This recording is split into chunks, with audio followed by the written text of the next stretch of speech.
to winning isn't easy. How breast cancer can be disabling. The diagnosis, unfortunately, as you know, is just the beginning.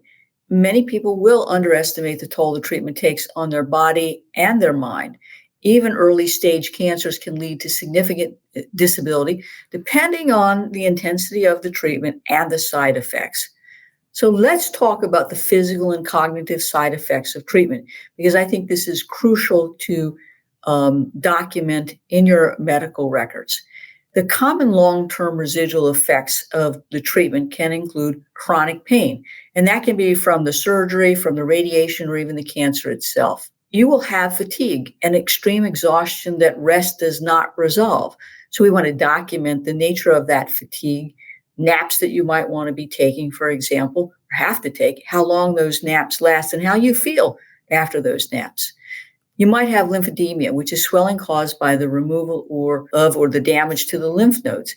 It might be that you have significant swelling of your arm, and that still occurs even while you're using a compression stocking on your arm. The swelling and the use of the compression stocking can impede your ability to use your arm and your hand. Of course, there's the chemo brain, and there's cognitive impairment that affects memory, focus, and processing speed.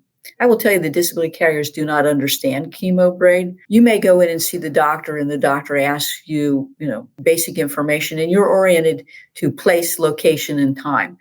Disability carriers will seize on that to say, hey, there's no cognitive issue.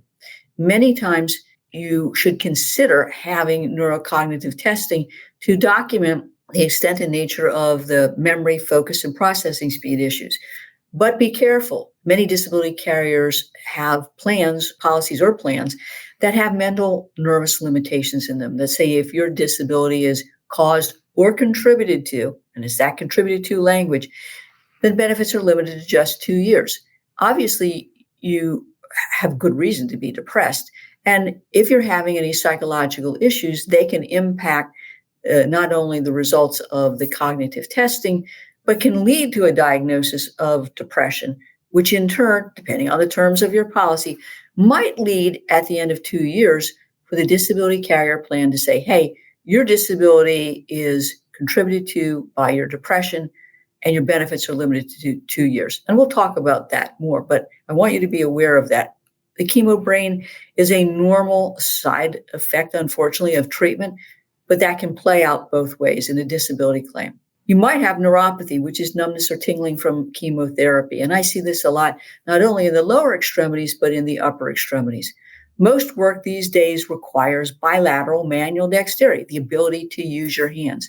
And if you've got tingling or numbness and you have difficulty feeling, gripping things, turning things, that's really important because that can impact your ability to do your own or any occupation. You might also have weakened immune system, and that could make it unsafe to work in certain environments. And unfortunately, disability carriers don't always take that problem very seriously, particularly in the day and age of the ability to work at home, where you're working in a remote location and you're not being exposed to individuals that might pass on to you certain illnesses or diseases that would be devastating because of your compromised immune system.